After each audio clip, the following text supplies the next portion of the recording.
Right then, I hope you're doing well. Welcome to Happy Hungry Hibby. Yes, that's me. What we're going to show you this week is a really good hack just to make a simple cauliflower steak. It's absolutely easy, flavoursome, and it's actually quite meaty. You know, all you've got to do is just slice your cauliflower into thick steaks and then use some spices. Also, you need some tomato puree and some roasted garlic paste puree. And then you're going to mix that with a choice of your spice. I'm going to use the Burberry spice, which I've covered, which is an amazing Ethiopian spice. Please check out the recipe that I've done there. And this is also oil free. So what I'm going to do, I'm just going to mix a little bit of date syrup just so it nicely caramelizes. The tomato and the garlic puree will just really absorb, and I'm going to air fry it. So boom, let's get going.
So, here we have it.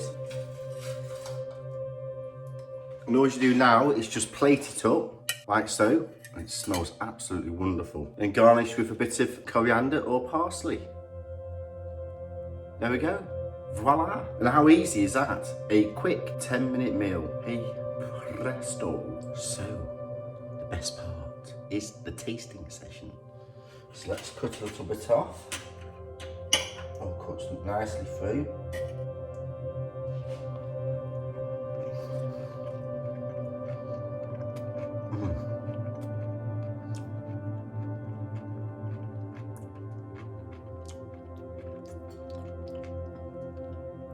That is absolutely amazing. The roasted garlic really does give it that little, just like a little bit of punch, but the Burberry spice, just so I really do hope you check out the Burberry spice recipe. It's absolutely superb. But alternative, just use chilies or anything that you've got at hand. It's just absolutely amazing. Cauliflower is just one of those vegetables that is so versatile. So really hope you're enjoying the show. Please do check out my other cauliflower recipes. I've done a lot now in terms of lots of curries and different styles of cauliflower. I've even done the cauliflower rice, which is really healthy. So please do turn on your notifications, bing, every fortnight on Tuesdays at 4:30. Also, please do subscribe. Lots of love and passion going into this. It'd be interesting also to hear about what your favourite cauliflower recipe is, so please put your comments below. Stay healthy everyone, and I hope you have a great week. Enjoy!